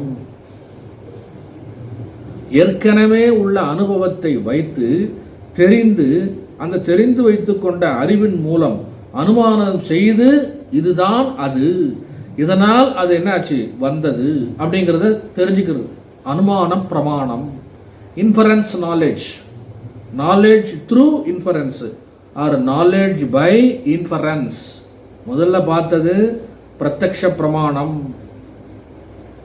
Direct perception. அப்போ இதுக்கு ஃபேமஸ் எக்ஸாம்பிள் சாஸ்திரம் என்ன சொல்லுது அப்படின்னா பர்வதக வன்னிமான். பர்வதக வன்னிமான், மலையில இங்கிருந்து நம்ம பார்க்கும்போது ஒரு சிறிய குன்று, அந்த மலையில என்ன இருக்கு அப்படின்னா அந்த உச்சியில, மலை உச்சியில என்ன வருது அல்லது பக்கத்துல என்ன வருது அப்படின்னா புகை வருது. புகை வந்தவுடனே நம்ம என்ன பண்றோம் அப்படின்னா அங்கு புகை வருவதற்கு என்ன காரணம் அப்படின்னா தீ ஏற்பட்டுள்ளது, காட்டு தீ ஏற்பட்டுள்ளது. காட்டு தீ என்ன இருக்கு, பிடிச்சிருக்கு, அதனால அந்த இடத்துல புகை வருகின்றது அப்படிங்கிறது நம்ம என்ன பண்றோம் தெரிஞ்சுக்கிறோம். அவ்வளவுதான், ஃபைனல் அதுதான், அதுக்கு மேல ஒன்றும் கிடையாது. எதனால அப்படின்னா இந்த புகை எதனால வந்ததுங்கிறது நமக்கு எப்படி தெரியும் அப்படின்னு பார்த்தா அதுக்கு ஒரு உதாரணம் சொல்றாங்க. அப்படின்னா அந்த காலத்துல வீட்டுல எல்லாம் என்ன பண்றாங்க அப்படின்னா அடுப்பு இருக்கும், விறகு அடுப்பு வச்சு அந்த அடுப்பெல்லாம் பற்ற வச்சு சமைக்கும் போது இந்த புகை கூண்டு அப்படின்னு இருக்கும். அந்த புகை வீட்டில் சமைக்கிற அடுப்புல இருந்து அப்படியே அந்த புகை மேலே கிளம்பி அந்த கூண்டு மேலே ஒரு டாப்பில் இருக்கும், 4 ஓட்டை இருக்கும், அதுக்கு மேலே ஒரு ஸ்லாபை போட்ட முடியும், அது வழியாக புகை போகும். அப்போ நம்ம இங்கிருந்து பார்க்கும்போது என்ன தெரியுது அப்படின்னா வீட்டில் சமைக்கிறாங்க, அந்த சமைக்கிறனுடைய தீ, அந்த தீயிலிருந்து என்ன வருது, புகை வருகின்றது அப்படிங்கிறது நமக்கு ஏற்கனவே தெரியும். அது மட்டும் இல்லாம இந்த மாதிரி புகை தொடர்ந்து வந்தால் எங்கோ ஒரு இடத்துல என்ன இருக்கு, தீ பிடித்திருக்கின்றது அப்படிங்கிறது நம்ம ஏற்கனவே அனுபவத்தில் இருக்கு, பார்த்திருக்கோம், பிறர் சொல்லி கேட்டிருக்கோம், நமக்கு நம்முடைய அறிவில் அது என்ன இருக்கு, பதிவாயிருக்கு. ஆனா நம்ம பார்க்கறது என்ன அப்படின்னா புகையை தான் பார்க்கிறோம், நெருப்பை பார்க்கல. இந்த புகை வருவதை வைத்துக்கொண்டு அங்கு நெருப்பு இருக்கின்றது அப்படிங்கிறது நம்ம என்ன பண்றோம், அனுமானம் செய்கின்றோம், இன்ஃபரன்ஸ். அதுக்கு சொல்றாங்க அடுக்களை கூண்டு. அது என்னது அப்படின்னா அனுபவ அறிவு. அதனால நம்ம என்ன பண்றோம் அப்படின்னா எங்கு புகை இருக்கின்றதோ அங்கு நெருப்பு இருக்கின்றது அப்படிங்கிறது தீர்மானம் பண்றோம். அதைத்தான் இந்த சாஸ்திரம் என்ன சொல்லுது அப்படின்னா பர்வதக வன்னிமான். இதுதான் என்னது அப்படின்னா அனுமான பிரமாணம். இந்த அனுமானத்தினால ஆத்மா இப்படி இருக்கின்றது, இந்த உலகம் படைக்கப்பட்டிருக்கின்றது. இந்த உலகம் எதனால் படைக்கப்பட்டிருக்கின்றது அப்படின்னா பஞ்சபூதங்களால் படைக்கப்பட்டிருக்கின்றது. அப்ப பஞ்சபூதங்களால் படைக்கப்பட்டது, பிரம்மம் இருந்தால் தான் பஞ்சபூதங்கள் வருது, மாயை இருந்தால் தான் பஞ்சபூதங்கள் வருது அப்படின்னு சொல்லி ஆராய்ச்சி பண்ணி பார்த்தோம்னா இப்ப பிரம்மம் எங்கிருந்து வந்தது, இது இருந்துதான் பிரம்மம் வந்தது, பிரம்மம் உற்பத்தியானது அப்படின்னு சொல்லி பார்க்க முடியுமானா அதுவும் முடியாது. பிரம்மம் சுதசித்தமானது, சுயம் பிரகாசமானது, அது எதிலிருந்தும் தோன்றவில்லை, காரண காரியம் இல்லை, அவயவம் இல்லை, ஜாதி இல்லை, குணம் இல்லை, கிரியா இல்லை, சம்பந்தமும் இல்லை. இதனோடு இது சம்பந்தப்பட்டிருக்கிறது அப்படின்னு சொல்லி சொன்னா உடனே அதை என்ன பண்ணலாம், கேட்ச் பண்ணிடலாமே. அதனால என்ன பண்ண முடியாதுன்னா அனுமான பிரமாணத்தினாலும் பிரம்மத்தை என்ன பண்ண முடியாது, விளங்கிக் கொள்ள முடியாது. அப்போ பிரத்யட்சமா கண்ணால பார்க்கல, காதால கேட்கல, மூக்கால முகர்ல, வாயால சுவைக்கல, தோலால உணரல. இந்த 5 பர்செப்ஷனுக்கு, டைரக்ட் பர்செப்ஷனுக்கும் பிரம்மம் பிடிபடலை. இதனால் இது இருக்கின்றது, அதனால நெருப்பு இருந்ததுனால் புகை வருகின்றது மாதிரி அந்த ஒரு உதாரணத்தை வச்சு, இதெல்லாம் சாஸ்திரத்தில் சொல்லப்பட்ட உதாரணங்கள். பர்வதக வன்னிமான் அப்படிங்கிறது very good old example from the Upanishad.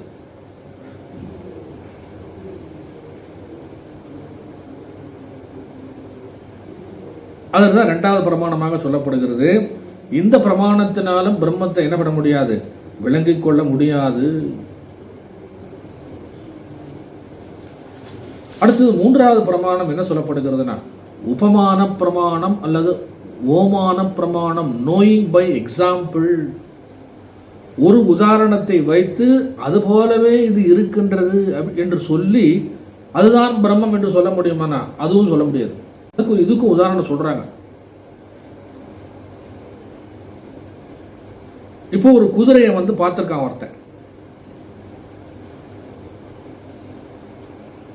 இந்த குதிரை எப்படி இருக்கு அப்படின்னா, வால் இருக்கு, 4 கால் இருக்கு. இந்த குதிரை முகத்தை பார்த்தா தெரியுது. குதிரை கழுதை ரெண்டுத்துக்கு வித்தியாசம் கண்டிப்பா தெரியும். அப்புறம் என்ன பண்றான் அப்படின்னா, கொஞ்சம் ஒரு பல நாள்கள் கழித்து ஃபாரினுக்கு போறான். ஃபாரினுக்கு போகும்போது என்ன பண்றான் அப்படின்னா, ஒரு குதிரையை பார்க்கறான். அந்த குதிரை எப்படி இருக்குன்னா, வரி வரியா இருக்கு. பிளெயினா வெள்ளை கலர் அல்லது பிரவுன் கலர் அல்லது கருப்பு கலர் இப்படி இருந்த குதிரை இப்ப எப்படி இருக்கு அப்படின்னா, வரி வரியா இருக்கு. கருப்புல வெள்ளை கோடு போட்டிருக்கு அல்லது வெள்ளையில கருப்பு கோடு போட்டிருக்கு. இது என்னடா அப்படின்னா, வரி குதிரை அப்படின்னு சொல்லி சொல்றான். அவனுக்கு தெரியாது. ஆனா பக்கத்துல இருக்கிறவங்க சொல்றாங்க, இவன் கேட்கறான் இது என்னதுன்னு அப்படின்னு கேட்கறான். இது வரி குதிரைப்பா அப்படின்னு சொல்லி சொல்றான். அப்ப கேட்கறான், அப்ப குதிரைன்னா என்ன அப்படின்னா, குதிரை என்பது ஒரு வெரைட்டி, குதிரை என்பது ஒரு ஜாதி. அந்த குதிரை அப்படிங்கிறதுல இந்த வெரைட்டிஸ்லாம் இருக்குப்பா. வெள்ளை குதிரை, கருப்பு குதிரை, சிகப்பு குதிரை அல்லது பிரவுன் குதிரை. அப்புறம் இது என்னது அப்படின்னா, வரி குதிரை. அப்போ குதிரை போல இருக்கின்றது. ஆனா குதிரை இனத்திலிருந்து கொஞ்சம் என்ன பண்ணிருக்கு, வேறுபட்டு இருக்கின்றது. வரி குதிரையை வச்சு சவாரி பண்ண முடியுமா? முடியாது. ஓட்டப்பந்தயத்துக்கு போக முடியுமா? முடியாது. ஆனா இதுவும் குதிரை தான், அதுவும் குதிரை தான். ஜாதி ஒன்று, ஆனால் அதில் இருக்கின்ற வெரைட்டி, இனம் என்னது அப்படின்னா வேறு.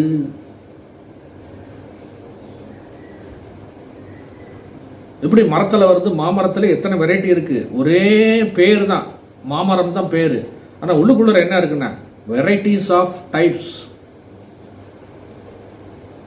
ஆனா இது என்ன அம்சம் அப்படின்னா, இந்த குதிரை அப்படின்னு சொல்லி பார்க்கும்போது அம்சம் உருவம் ஒரே மாதிரி இருக்கு.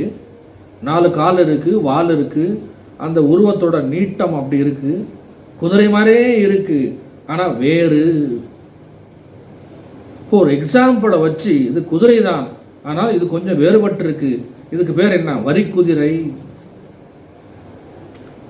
அதே போல எருமையை பார்க்கறான். எருமை நாட்டில் இருக்கிற, கிராமத்தில் இருக்கிற எருமையை பார்க்கறான். அது ஒரே மாதிரி இருக்கு, எல்லாம் ஒரே மாதிரி கருப்பு கருப்பா இருக்கு. காட்டுக்குள்ள போன உடனே என்ன பண்றான், காட்டு எருமையை பார்க்கறான். இந்த காட்டு எருமை எப்படி இருக்கு அப்படின்னா, அதை விட கொஞ்சம் பெருசா இருக்கு, பலமானதாக இருக்கின்றது, ரொம்ப ஆக்ரோஷமாக இருக்கின்றது. ஆனா கால் இருக்கு, வால் இருக்கு, உடம்பு இருக்கு, வயிறு இருக்கு, தலை இருக்கு, கொம்பு இருக்கு, எல்லாம் ஒரே மாதிரி இருக்கு. ஆனா அது எருமையோடு சம்பந்தப்பட்டது தான், ஆனா வேற. எப்படின்னா, காட்டெருமை. பன்றி இருக்கு, அதே போல காட்டு பன்றி.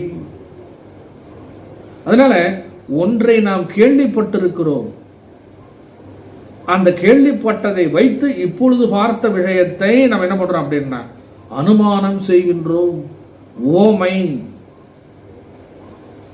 அனுமானம் இல்ல, உபமானம் செய்கின்றோம். ஒரு எக்ஸாம்பிளை வச்சு அந்த எக்ஸாம்பிளோட இதை கனெக்ட் பண்ணி அதுதான் இது அப்படின்னு சொல்லி சொல்ற பாத்தீங்களா, அதுக்கு பேர் என்ன அப்படின்னா உபமான பிரமாணம். உபமானம் அல்லது ஓமானம்.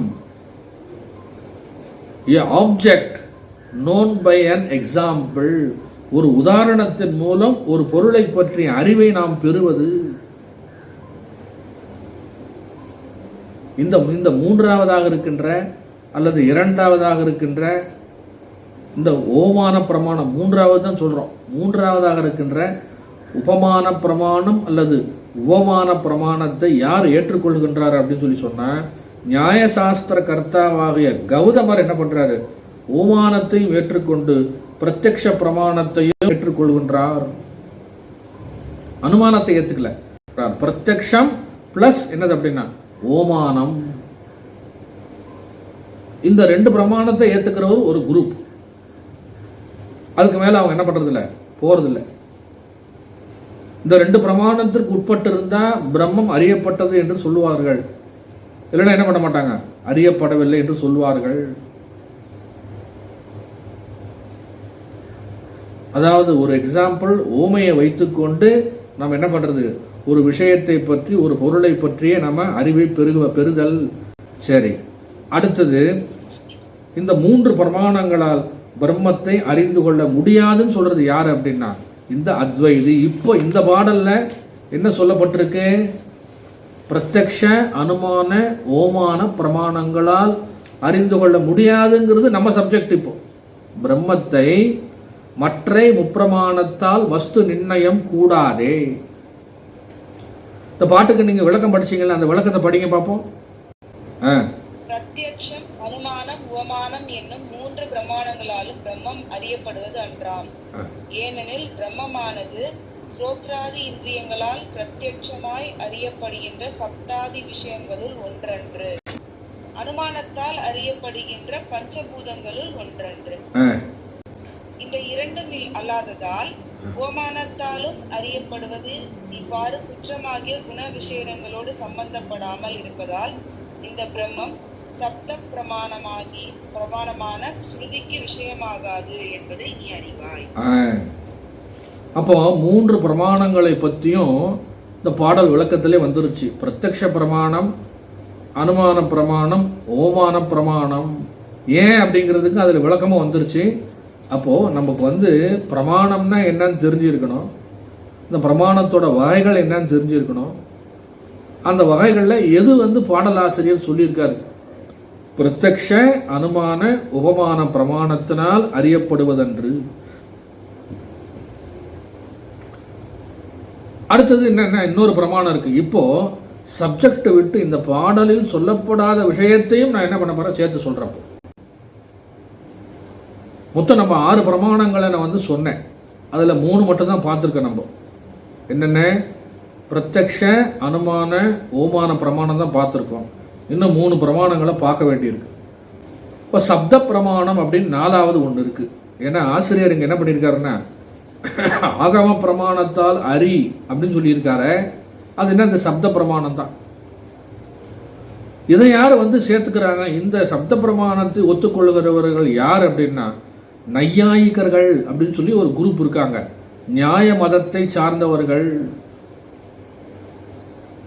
எப்படி அப்படின்னா ஒருவர் சொல்வதை கேட்டு நம்பி புரிந்து கொள்வது, அல்லது ஒரு புஸ்தகத்தில் இருந்து சொல்லி கேட்டு புரிந்து கொள்வது. இப்ப நம்ம டூத் பேஸ்ட் வாங்குறோம். டூத் பேஸ்ட்ல என்ன பண்ணிருக்கான் அப்படின்னா கிரீன் கலர்ல ஒரு லேபிள் கொடுத்துருக்கான். என்ன கொடுத்துருக்கான், கிரீன் கலர்ல ஒரு ரவுண்ட் லேபிள். அது என்னது அப்படின்னா அது பியூர் வெஜிடேரியன், ஆர்கானிக், கெமிக்கல் இல்லாதது அப்படின்னு சொல்லி என்ன பண்றான், அதுக்கு ஒரு சிம்பிள் கொடுத்துருக்கான். அதை நம்ம உடனே என்ன பண்ணிடுறோம், நம்பி வாங்கிடுறோம். கிரீன் லேபிள் இருந்தா இது ஆர்கானிக்கு, இது வெஜிடேரியன் அப்படின்னு சொல்லி நம்ம என்ன பண்றோம், வாங்கிடுறோம். இப்ப நம்ம எதை நம்புறோம், எதை நம்ம சத்தியம் அப்படின்னு சொல்லி நம்புறோம்.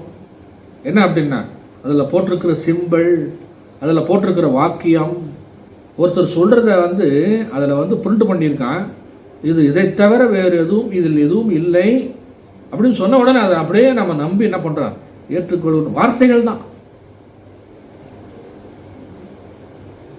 அதே போல ஒரு ஹோட்டலுக்கு போறோம், ஹோட்டலில் என்ன பண்ணியிருக்கான், பியூர் வெஜிடேரியன் அப்படின்னு போட்டிருக்கான். என்ன பண்றான், பியூர் வெஜிடேரியன், நம்பி ஹோட்டலுக்குள்ள போனோம் அப்படின்னு சொல்லி சொன்னேன். நம்ம போன உடனே என்ன சொல்றான், சார் இட்லி இருக்கு, தோசை இருக்கு, சாம்பார் இருக்கு, அப்புறம் தெரியாம என்ன பண்ணிடுறான், முட்டை இருக்கு, அப்புறம் குருமா இருக்கு அப்படின்னு சொல்லி சொல்றான்.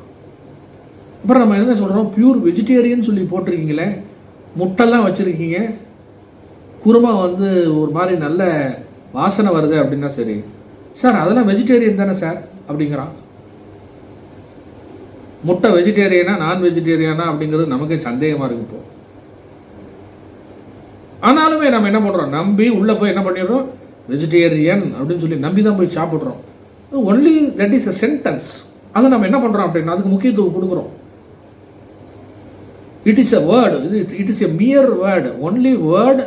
அண்ட் அந்த வேர்டில் வர சவுண்டை வந்து நம்ம என்ன பண்றோம், நம்புறோம்.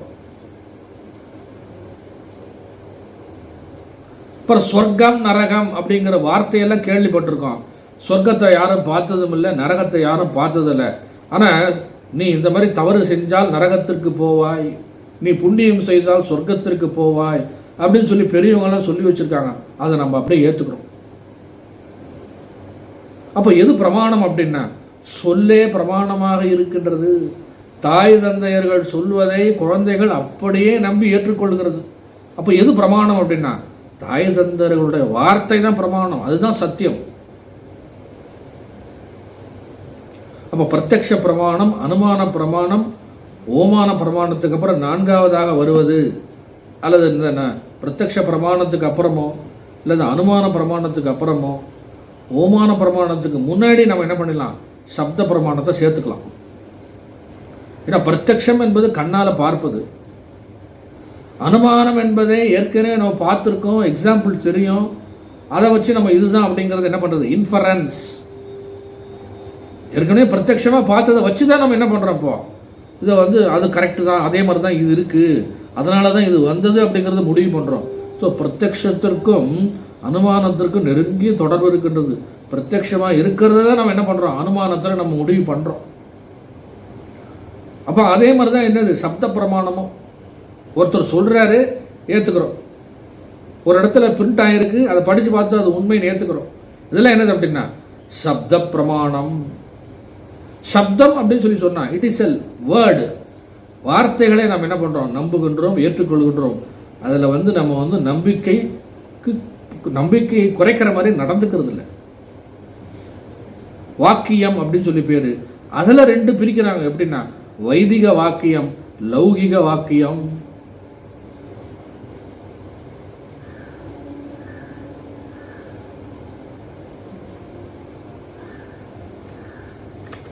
அது சப்த பிரமாணத்துக்கு ஒரு லட்சணம் சொல்றாங்க. யதார்த்தத்தை யார் கூறுகின்றார்களோ அது என்னதுன்னா சப்த பிரமாணம். அதனால் உண்டாகும் ஞானம் சாப்தி பிரமை என்று சொல்லப்படுகிறது. இதுக்கெல்லாம் நம்ம போக வேண்டாம். அப்போ ஃபைனலா நம்ம எதுக்கு வர்றோம் அப்படின்னா, கடைசியா ஈஸ்வரனால் பகவானால் சொல்லப்பட்ட வேதங்களும் அவற்றை ஆதாரமாக உடைய சாஸ்திரங்களும் என்னது அப்படின்னா சப்த பிரமாணம். நீயே பிரம்மம் தத்துவமசி அப்படின்னு சொல்லி ஒரு வாக்கியம் சொல்லுது.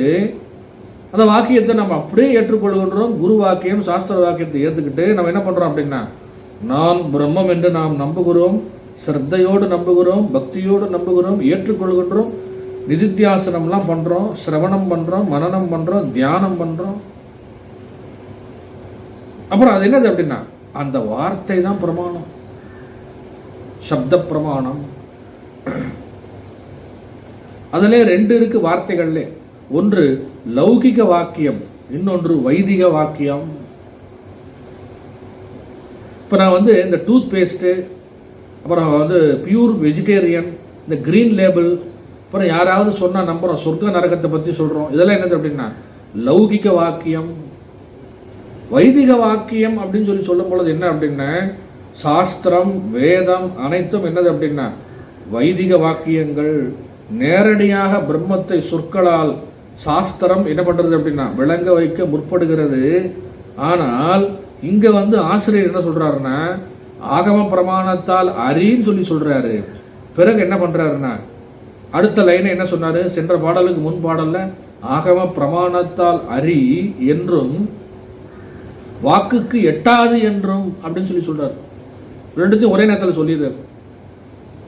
ஆனா இந்த பிரமாணத்துல, சப்த பிரமாணத்துல என்ன அப்படின்னா, நேரடியாக பிரம்மத்தை சொற்களால் அல்லது சாஸ்திரம் என்ன பண்ணுது அப்படின்னா சொல்லிக் கொடுக்க முற்படுகின்றது. ஆனா ஆசிரியர் என்ன பண்றாருன்னா, அது சொற்களுக்கும் எட்டாது, வாக்கிற்கும் எட்டாது அப்படின்னு சொல்லிடுறாரு. பிரம்மம் it's not perceived by word.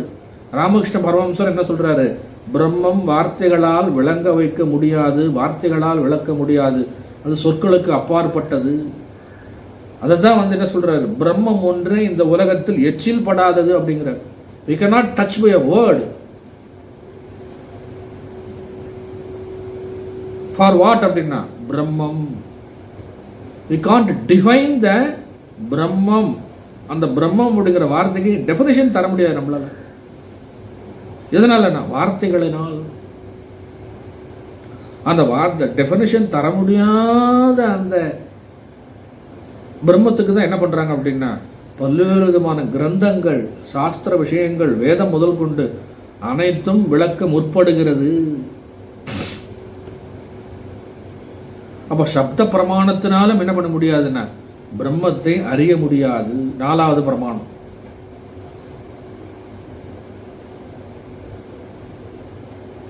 இதெல்லாம் ஆசிரியர் கேள்வியில சேர்த்திருக்காரு, மறைமுகமா சேர்த்திருக்காரு.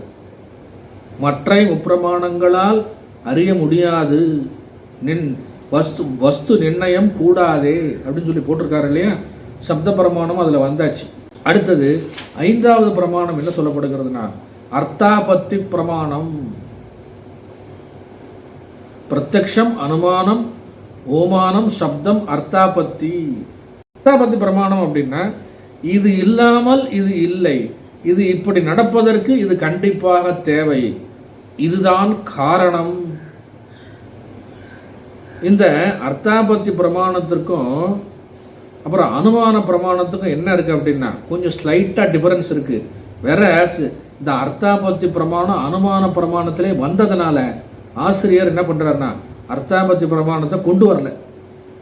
அர்த்தாபத்தி பிரமாணம் இஸ் இன்க்ளூடட் இன் அனுமான பிரமாணம். இதை எப்படி புரிஞ்சுக்கிறது? அர்த்தாபத்தி பிரமாணம் அப்படிங்கிறது என்ன அப்படின்னா அர்த்தத்தின் கற்பனை. இதுக்கு என்ன பண்றாங்க டெபினிஷன், அர்த்தஸ்ய ஆபத்தி அர்த்தாபத்தி அப்படின்னு சொல்லி டெபினிஷன் கொடுக்குறாங்க. தமிழ்ல சொல்லணும் அப்படின்னு சொல்லி பாத்தீங்கன்னா அர்த்தத்தின் கற்பனை. என்ன கற்பனை சொல்றேன், அது உதாரணம் சொல்ல போறேன். இப்போ இரவுல நம்ம அயர்ந்து நல்ல டயர்டா தூங்குறோம். இரவுல என்ன நடந்ததுன்னே நமக்கு தெரியல. காலையில எந்திரிச்சு வீட்டுக்கு வெளியில பார்த்த உடனே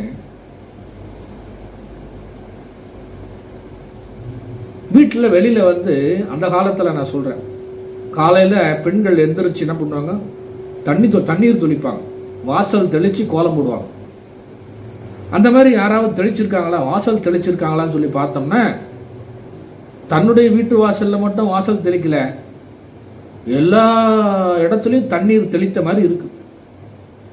ஒரு இடம் இல்ல, ரெண்டு இடம் இல்ல, எல்லா இடத்துலயும் தண்ணீர் தெளித்த மாதிரி இருக்கு. உடனே நம்ம என்ன பண்றோம் அப்படின்னா யாரும் தண்ணீர்லாம் தெளிக்கல, மழை பெய்திருக்கின்றது அப்படின்னு சொல்லி முடிவு பண்றோம். நேற்றுக்கு நைட் என்ன பண்ணிருக்கு, மழை பெஞ்சிருக்கு. எப்படி பெஞ்சிருக்குன்னா லைட்டா தூறல், அப்படி இல்லைன்னா தண்ணி எங்க பார்த்தாலும் தேங்கி இருக்கு அப்படின்னு சொல்லி சொன்ன. அப்ப நேற்று என்ன பண்ணிருக்கு, நேற்றுக்கு நைட்டு என்ன நடந்திருக்கு அப்படின்னா மழை நல்லா அதிகமா பெஞ்சிருக்கு. ஆனா நமக்கு தெரியல, நம்ம நல்லா தூங்கிட்டோம். இரவில் மழை பெய்ததை காலையில் ஈரத்தை கண்டவுடன் நம்ம என்ன பண்றோம் அப்படின்னா தெரிந்து கொள்கின்றோம். இதுதான் என்ன சொல்றது அப்படின்னா அர்த்தஸ்ய ஆபத்தி அர்த்தாபத்தி, அர்த்தத்தின் கற்பனை.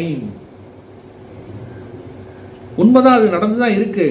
ஆனா நாமளாம் என்ன பண்றோம், கற்பனை பண்ணி இதுதான் என்று முடிவு செய்து அதனால சந்தேகமே வராம அதுதான் சொல்லி என்ன பண்றோம், அதோட ஸ்டாப் பண்ணிடுறோம். ஷூர் நேற்றுக்கு மழை பெஞ்சிருக்கு, அதனாலதான் இதெல்லாம் என்ன இருக்கு நடந்திருக்கின்றது. கண்ணால பார்க்கல, யாரும் சொல்லவும் இல்லை, ஆனா என்ன ஆச்சு அப்படி இருக்குன்னா நடந்திருக்கின்றது. கற்பனை போன்று இருக்கின்றது, ஆனால் உண்மை. ஆனால் சமகாலத்தில் அனுமானம் செய்வது அனுமான பிரமாணம், வேறு காலத்தில் அனுமானம் செய்வது அர்த்தாபத்தி. இதெடுத்து நல்லா புரிஞ்சுக்கணும். அர்த்தாபத்திக்கும் அனுமானத்திற்கும் என்ன வித்தியாசம் அப்படின்னா, பர்வதக வன்னிமான், மலை உச்சியில் புகை தெரிகிறது வருகிறது, அதனால அப்பவே என்ன நம்ம முடிவு பண்றோம், நெருப்பு இருக்குன்றது முடிவு பண்றோம். அது ஒரு 10 நாளைக்கு புகை வந்துகிட்டு இருக்காது, நெருப்பு இருக்கிற வரைக்கும் தான் வரும். எப்பொழுதெல்லாம் நம்ம நெருப்பை பார்க்குறோமோ, புகையை பார்க்குறோமோ, அப்பெல்லாம் அங்கே என்ன ஆகிட்டு இருக்குன்னா நெருப்போட தன்மை இருக்குதுன்னு அர்த்தம். அது சமகாலத்தில் நடக்கின்றது. எது அப்படின்னா நம்மளுடைய பிரத்யக்ஷமும் இருக்கின்றது, அதோடு சேர்ந்து நம்முடைய முன் அனுபவமும் இருக்கின்றது. இந்த இடத்துல வேறு காலத்தில் அனுமானம் செய்கின்றோம். நேற்றைக்கு பெய்த மழையில நாம என்ன பண்றோம் அப்படின்னா இன்னைக்கு காலையில தான் பார்க்கிறோம். இதோட நல்ல உதாரணம் என்ன சாஸ்திரம் சொல்லுகின்றது, ஒருத்தன் என்ன பண்றான், உபவாசம் நான் இருக்கின்றேன், நான் உணவையே தொடுவதில்லைன்னு சொல்லி ஒரு விரதம் இருக்கிறான். ஆனா அவனுக்கு டயர்ட்னஸ் வரல, ஆரோக்கியமா இருக்கான். டயர்ட்னஸ் வரலனாலும் பரவாயில்ல, ஆரோக்கியமா இல்லைனாலும் பரவாயில்ல, குண்டாகிக்கிட்டே போறான், ஆள் நல்லா புஷ்டியா இருக்கான். ஆனா அவன் என்ன சொல்றான் அப்படின்னா, நான் உணவை சாப்பிடுவதில்லை அப்படின்னு சொல்லிக்கிட்டு இருக்கான் எல்லார்ட்டும். இது எப்படி நம்புறது? அப்புறம் தான் கேட்டு விசாரிச்சு பார்த்தா பகலில் உணவை அருந்துவதில்லை அப்படின்னு சொல்றான். பகலில் உணவை அருந்துவதில்லை அப்படின்னா அவன் என்ன பண்ணிருக்கணும் அப்படின்னா, இரவில் உணவை சாப்பிடுகின்றான் யாருக்கும் தெரியாமல். அதனால அவனுடைய வாழ்க்கை எப்படி இருக்கு, அவனுடைய உடல்ல நோய் இல்லை, ஆரோக்கியமா இருக்கான், புஷ்டியா இருக்கான். வர வர எப்படி போய்கிட்டு இருக்கான் அப்படின்னா குண்டா இருக்கான் ஆளு.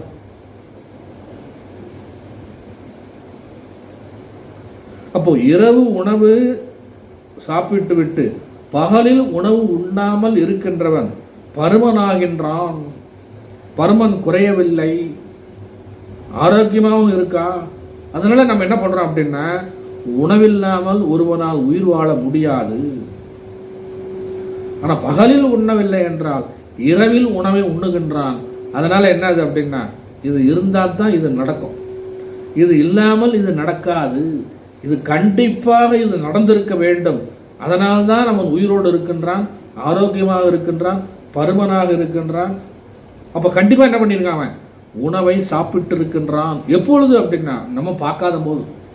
அப்ப என்ன நடக்குது அப்படின்னா, அனுமானம் இந்த இடத்துல என்ன ஆகுது அப்படின்னா, கால நேரம் மாறுகின்றது. வேறு காலத்தில் அனுமானிக்கின்றோம். இரவில் சாப்பிட்டதை பல நாட்களுக்கு பிறகுதான் நம்ம என்ன பண்றோம், பகலில் அனுமானம் செய்திருக்கின்றோம். பார்க்கும்போது தான், பிரத்யட்சமா பார்க்கும்போது தான் என்ன பண்றோம், அனுமானம் செய்திருக்கின்றோம். இது போல பிரம்மத்தை நம்மளால என்ன பண்ண முடியுமா? இந்த மாதிரி உதாரணத்தை வச்சு இந்த மாதிரி பிரம்மத்தை நம்ம பிரமாணத்தினால் அதை விளங்கிக் கொள்ள முடியுமான்னா அதுவும் முடியாது. அர்த்தாபத்தி பிரமாணம். அடுத்தது அனுபலப்தி பிரமாணம். இப்ப நான் அந்த கையை காட்டுறேன், இந்த கையை காட்டி உங்ககிட்ட கேட்கிறேன், யானை தெரிகிறதா அப்படின்னு கேட்கிறேன். பதில் சொல்லுங்க பாப்போம். யானை தெரியவில்லை அப்படின்னு சொல்றீங்க. அப்போ தெரியவில்லை அப்படிங்கிறது என்ன அப்படின்னா பிரமாணம். அப்போ absence of the objects, absence of the knowledge. அனுபலப்தி பிரமாணம் அப்படிங்கிறதுக்கு என்ன சொல்றாங்க அப்படின்னா, அருமையான ஒரு வார்த்தை இருக்கு, அபாவ பிரமாணம். எது இல்லையோ அதை நாம தெரிஞ்சுக்கிறோம், அது ஒரு பிரமாணம் அப்படின்னு சொல்லப்படுகிறது. இப்படிலாம் பெரியவங்க என்ன பண்ணிருக்காங்க அப்படின்னா ஆராய்ச்சி பண்ணி வச்சிருக்காங்க. இந்த இடத்துல யானை தெரிகிறது அப்படின்னா தெரியல அப்படின்னு சொன்ன அந்த இடத்துல என்ன இல்லை அப்படின்னா யானை இல்லை, இல்லைங்கிறதே என்ன ஆகுது, இப்ப பிரமாணமாக இருக்கின்றது. அதுக்கு பேர் என்ன அப்படின்னா அபாவ பிரமாணம். ஆனா அடுத்த கேள்வி கேட்கிறான், யானை இங்குதான் இல்லையா அல்லது மற்ற இடங்களில் இருக்கின்றது அப்படின்னா, யானை இங்குதான் இல்லை, மற்ற இடங்களில் இருக்கின்றது. அப்போ இந்த அனுபலப்திங்கிறது எப்படி புரிஞ்சுக்கணும் அப்படின்னா, உபலப்தி அப்படின்னா விளக்கம், அனுபலப்தி அப்படின்னா விளங்காமை, இல்லாத தன்மை. அனுபலப்தினா என்ன, இல்லாத தன்மை. இப்ப நான் சொல்றேன், இல்ல நான் கேட்கிறேன், கடவுளை நீங்கள் பார்த்திருக்கிறீர்களா அப்படின்னு கேட்டா ஒருத்தர் சொல்றாரு, நான் கடவுளை பார்க்கவில்லை. அதனால கடவுள் இல்லைன்னு சொல்லி சொல்ல முடியுமா அப்படின்னா கிடையாது. ராமகிருஷ்ண பரமஹம்சரும் விவேகானந்தர் போய் கேட்கிறார், நீங்கள் கடவுளை பார்த்தது உண்டா அப்படின்னு சொன்ன உடனே அவர் என்ன சொல்றாரு, ஆம் நான் கடவுளை பார்த்திருக்கின்றேன், உனக்கும் என்னால் காட்ட முடியும் சொல்லி சொல்றாரு. அப்போ அபாவ பிரமாணம் அப்படிங்கிறது என்ன அப்படின்னா, ஒவ்வொருத்தருடைய தனிப்பட்ட விஷயமாக அவருடைய கண்ணுக்கு இல்லை, தெரியவில்லை, தெரியாததுனால அது என்ன பண்றது அப்படின்னா, நான் இல்லை என்று சொல்லிவிடுகின்றேன், எனக்கு பிரத்யட்சமாக தெரியவில்லை. யதார்த்த ஞானம் எதனால் உண்டாகிறதோ அது அனுபலப்தி. பார்த்த உடனே எனக்கு என்ன தோணுதோ அதை நான் அப்படியே சொல்லிடுறேன், அதுதான் என்ன அப்படின்னா அனுபலப்தி. அது என்னது அப்படின்னா இல்லாமை. எது இல்லையோ அதை நான் அறிந்து கொண்டேன், அந்த இல்லாததை அறிந்து கொண்டதனால அது ஒரு பிரமாணமாக சொல்லப்படுகிறது. இதனால இந்த பிரம்மம் அறியப்பட்டு விடுமா அப்படின்னா அதுவும் முடியாது.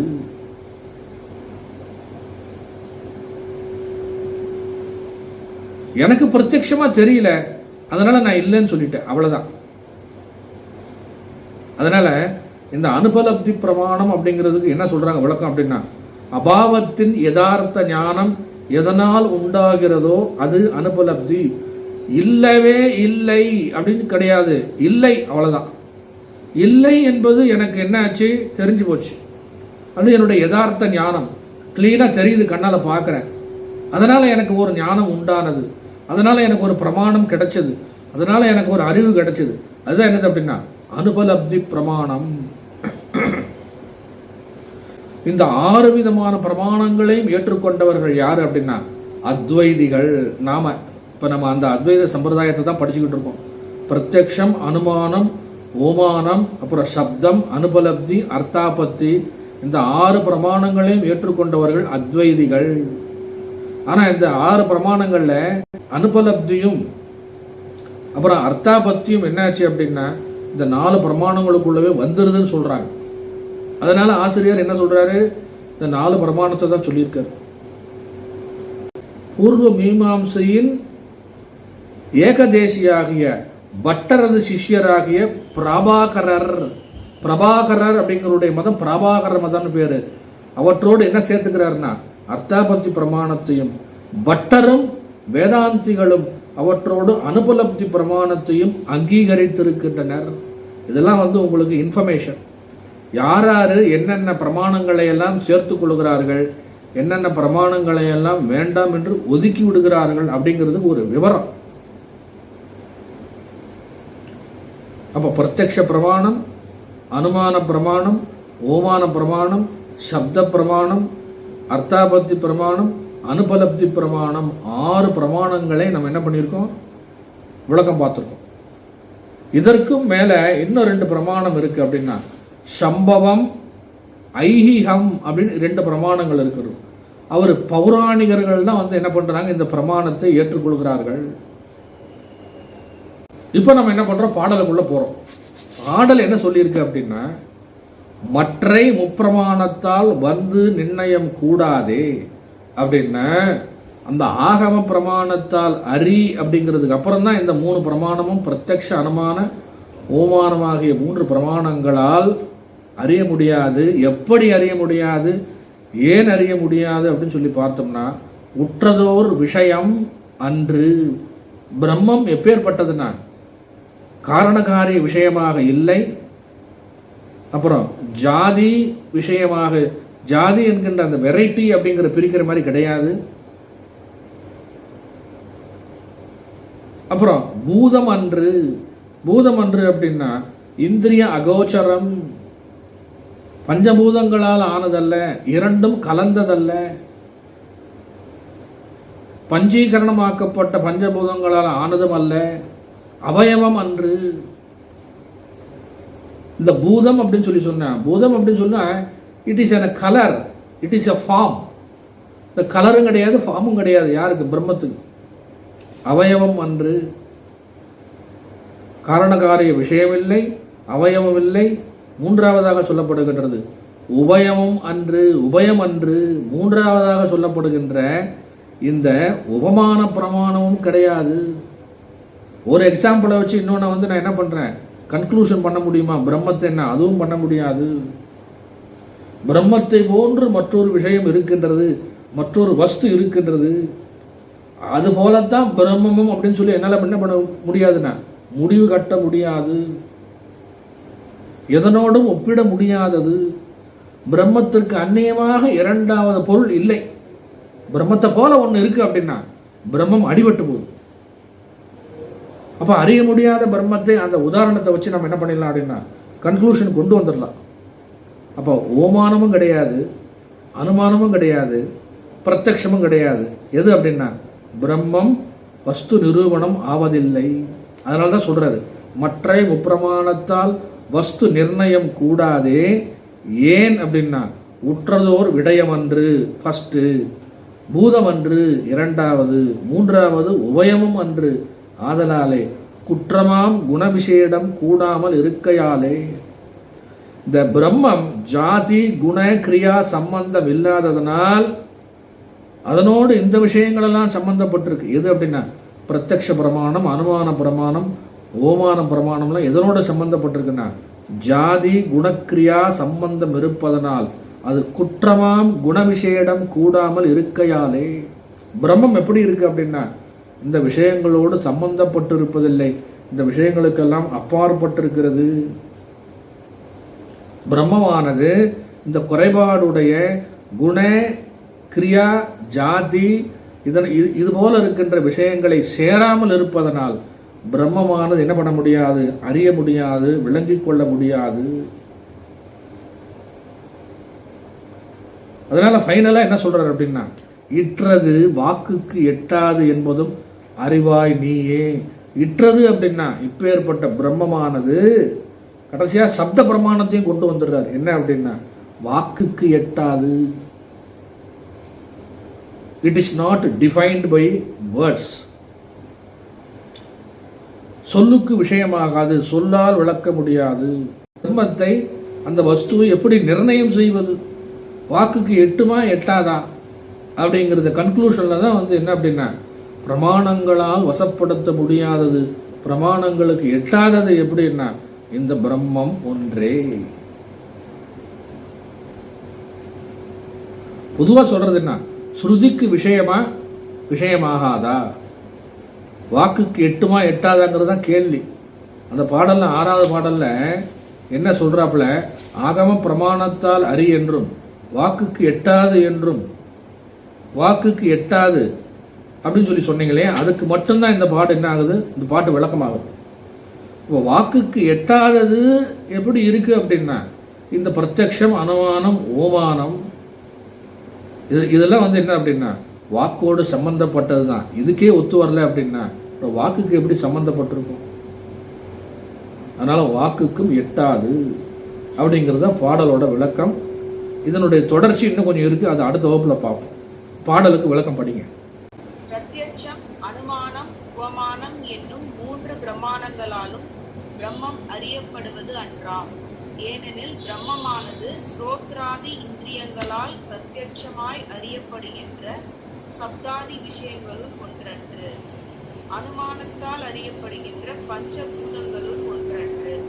இந்த இரண்டும் அல்லாததால் ஓமானத்தாலும் அறியப்படுவது இவ்வாறு குற்றமாகிய குண விசேடங்களோடு சம்பந்தப்படாமல் இருப்பதால் இந்த பிரம்மம் சப்த பிரமாணமான ஸ்ருதிக்கு விஷயமாகாது என்பதை நீ அறிவாய். அவ்வளோதான், முடிச்சிருவோம். ஐயனே எனது உள்ளே நின்று அனந்த ஜன்மங்களாண்ட மெய்யனே உபதேசிக்க வெளிவந்த குருவே போற்றி, உய்யவே முக்தி நல்கும் உதவிக்கோர் உதவினாயேன், செய்யுமாறு ஒன்றும் காணேன் திருவடி போற்றி போற்றி. மூர்த்தியெல்லாம் வாழி எங்கள் மோன குருவாழி, அருள் வார்த்தை என்றும் வாழி அன்பர் வாழி பராபரமே. ஓம் சாந்தி சாந்தி சாந்தி. ஹரி ஓம்.